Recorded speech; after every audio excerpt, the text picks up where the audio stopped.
and welcome to a new video. I hope you are staying safe and healthy, and in this video I painted layered blue poppies.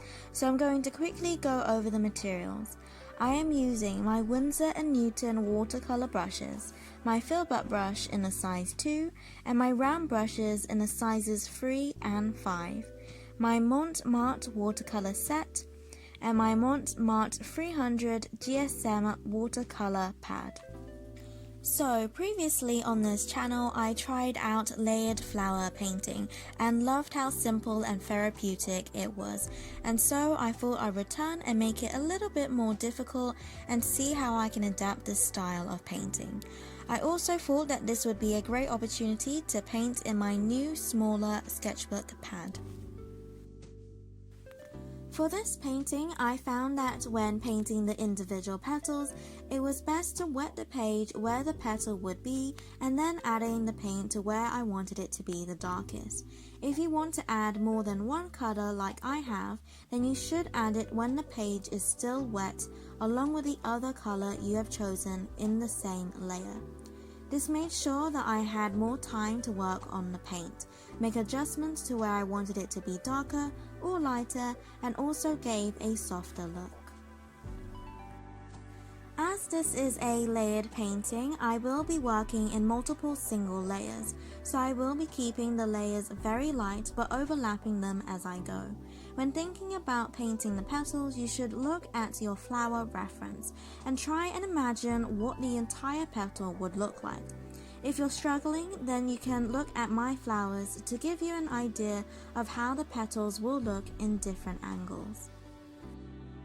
When painting your first round of petals, you don't want to paint two petals together, as we want to have more opportunities to see that layered effect where two petals are overlapping with separate layers.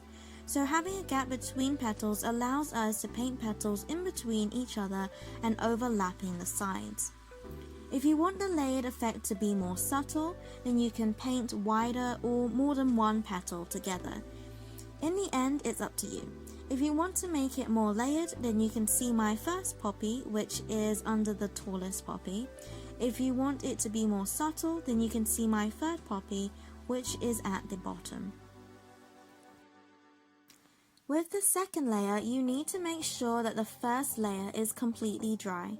If it's still wet, you can see the shimmering wet surface when you look at your page from the side.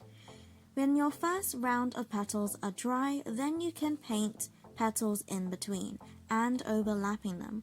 Again, wetting the page first with clean water, marking out where your petal will be painted. Not just the outline of the petal, but the entire petal, and then adding the paint. If the paint is too dark, then you can clean your brush in clean water, dry your brush, and then soak up the excess paint. And this is the same method if you have excess water. If I am painting multiple flowers, then I like to paint them slightly different sizes or angles to make it more interesting. And later on, I also added buds to fill in some of that white space. Once you have finished, you can use the same method to paint some leaves. Try to make them smaller than the flowers, as you don't want it to overpower or unbalance your flowers. But that might just be me, as I tend to make my leaves too big, but whatever works for you.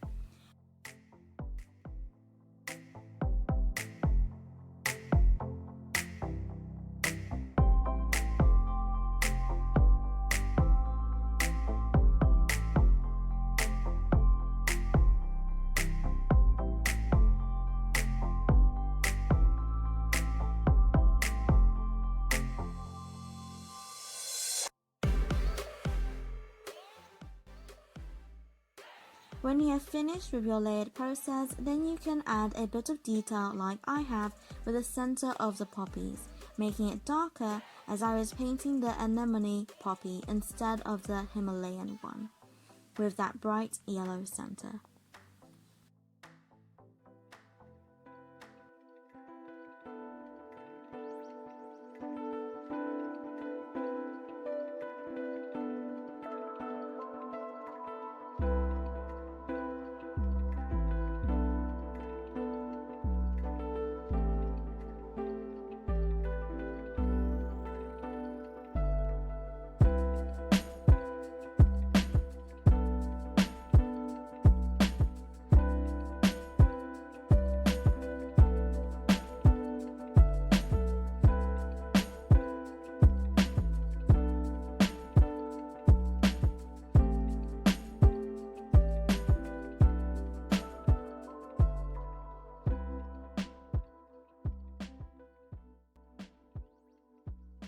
I did end up doing these spiky leaves underneath my poppies, which I didn't end up liking, but oh wells, I'm not that bothered about it. But if you like the look of it, then you can try adding this too. If you wanted to go one step further with the detail, you can add petal and leaf veins, but make sure that these lines are quite thin. I didn't add these details myself because I wanted to make it more simple and not overdo it, but for those of you who love detail and a more realistic look, then that's another thing you can do.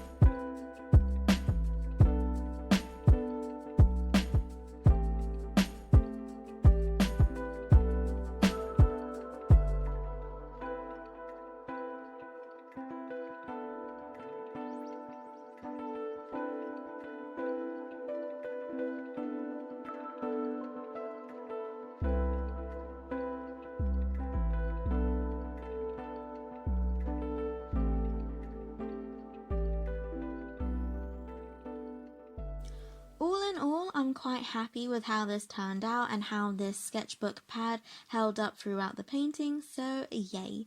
Anyways, thank you so much for watching this video. If you enjoyed this video and would like to see more like this, then please subscribe. I would really appreciate it.